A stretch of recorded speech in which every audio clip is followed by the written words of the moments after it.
लगाना टिकली काळी काळी ए हिरोणी कत तू चाली खेते मजारी की पाणी नजारी खरो खरो केद काही जपाल रात उजागरी निंद बी लागेनी वेग चुपगली म्हातार लारणी ए मारो साज आखी वरन तो न जा दे करी दे करी दे करी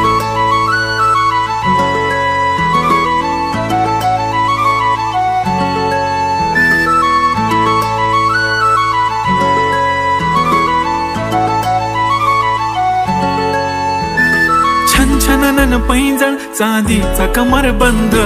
खनखनन बागड्यांचा हिरवा पिवळा रंग लावणी केसात गजरा पांढरा आणि शुभ्र दिसते इतकी सुंदर कोणीही होईन दंग काळी बिंदी काळी कुर्ती घालून आली ती बोलली अहो भेटाना नदीच्या काठीशी होले होले आली ती माझ्या पाठीशी बोलली अहो भेटाना नदीच्या